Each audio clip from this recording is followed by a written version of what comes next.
first time my family and I went to Disney, we left feeling overwhelmed. We felt like there was so much more to desire and we just did not accomplish everything because we simply ran out of time. Knowing what I know after going to the parks for the past 10 years between Walt Disney World and going to Disneyland, I'm going to tell you 10 ways that you can save time on your next trip to the Disney parks based on what I have learned. Tip number 1, not arriving at the park shortly after park opening or for rope drop. The later you arrive at the park, the busier the park gets, the more people show up, the longer the lines are going to get. The earlier you can get to the parks, the more you're going to be able to accomplish right at the start of your day and be able to feel like you got a lot of things done by the end of your time. Even if you're visiting for just a short time, you should always arrive to the park early. Tip number 2, making too many table service reservations. Now, don't get me wrong, I love having breakfast with Mickey at Chef Mickey's or traveling back in time to the 1950s at 50s Primetime Cafe. However, keep in mind of where you're making your table service reservations. Are you making them in a park? Are you making them outside of a park?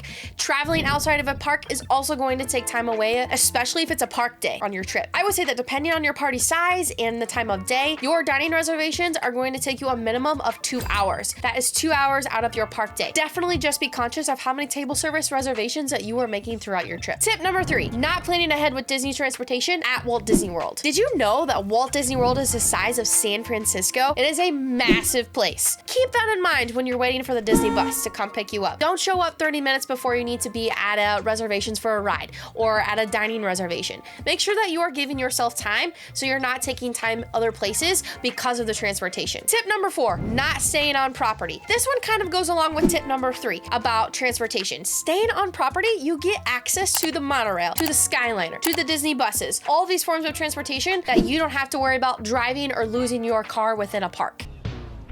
Dude, where's my car? When you stay on property at Walt Disney World, you also can get access to something called early entry. This is going to allow you to enter the parks 30 minutes before everybody else that is not staying on property. So that's 30 extra minutes of time that you would have to get more things accomplished for your day. Tip number 5, waiting forever for any ride. You do not need to wait 2 to 3 hours for a 15 to 20 minute ride. You can avoid this by either purchasing Genie Plus, purchasing a Lightning Lane reservation. What you can also do is ride the ride during a parade or during a show. That is going to bring a large amount of people to those shows, to those fireworks, to the parades, and that is going to allow for shorter lines at rides. If you are a trooper and you don't mind staying until park close, the cast members do not end the line until right at park closing. Let's say that Magic Kingdom closes right at 9 p.m. And if you get in that line at 8:55 p.m., you are good. But keep in mind, you'll have to exit the park as soon as you get off the ride. Tip number 6, not utilizing mobile order. Mobile order needs to be your new BFF. You are already on your phone, you're making Genie Plus reservations, you're checking wait times, you are looking at park hours. You might as well order your quick service meals through mobile order. It's so fast, it's so quick. You're not sitting in those super long lines that I have experienced before, waiting for your food, taking more time out of your day when you could be doing other things. So make mobile order your BFF. Make sure that is ready to go before you even get to Walt Disney World, so you can show up to Woody's Lunchbox in Toy Story Land and order those potato barrels so fast. Tip number 7, utilize the single rider line. If you do not want to split your party up, do not use a single rider line because your party will split up and the cast members will tell you that. But if you are okay not sitting right next to the people that you're traveling with, use a single rider line. It's almost always a way shorter line. Not every ride has a single rider line, but a lot of them do, especially the bigger ones. Utilize a single rider line, and chances are, in my experience, I have been maybe a row or two from my other traveling guests, but there have definitely been times I've been on a different track compared to the person that I was traveling with. So keep that in mind. But if you are okay with splitting up your party, use the single rider line. Tip number 8, eat at off hours. Whether you are eating at a table service reservation or at a quick service location, eat at those untraditional times of day. So maybe not eating lunch right at noon. Maybe eat a later lunch or an earlier dinner or a later dinner. The trick to doing this is packing snacks because yes, you can bring snacks to the park. Tip number 9, catch second shows.